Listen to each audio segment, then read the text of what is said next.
Мирный город почти наполовину состоящий из деревянного жилого фонда. Дома в основном старые, 60-х годов постройки. Поэтому риск пожаров в них достаточно высок. К счастью, таких случаев, когда в огне страдают люди и имущество, немного. По информации администрации города, в прошлом году было 2 серьезных инцидента. Городские власти не остались в стороне, и все пострадавшие получили помощь. Подробности у Ларисы Удовенко.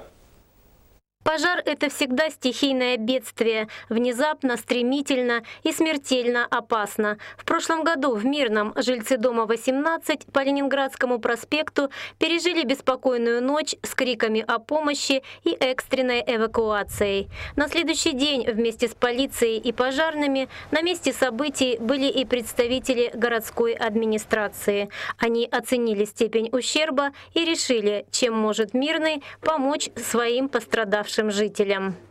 Спустя несколько месяцев муниципальная комиссия снова здесь. Проверяет, все ли из намеченного выполнено. В конце ноября 2015 года вот в этой квартире внезапно загорелась проводка. Буквально в считанные минуты огонь перекинулся на подъезд. В результате пожара частично в той или иной степени пострадало 4 квартиры. Сейчас у нас февраль 2016 и все жильцы уже получили муниципальную компенсацию, а в доме сделан ремонт. Квартира Сергея Демышева на 2-м этаже. Пожар вспыхнул у его соседа снизу. События того дня до сих пор свежи в памяти. Мы спали. Старший сын ушел в школу, младшая дочь была в своей комнате. Мы спали в зале. Жена започуяла что-то неладное. Вышла в коридор, дверь открыла в зала. Здесь уже дым был.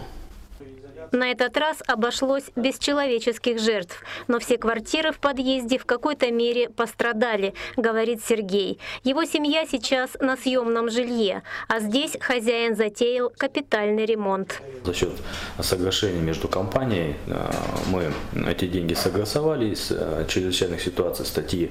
И управляющая компания, которая на сегодня находится по этому дому, МПЖХ, она своими силами работает и выполнивает. Сейчас пострадавшая семья живет в муниципальной квартире из маневренного фонда. Помогла мэрия и со средствами на лечение. В городском бюджете есть статья о предоставлении материальной помощи погорельцам. И это исключительно местная инициатива.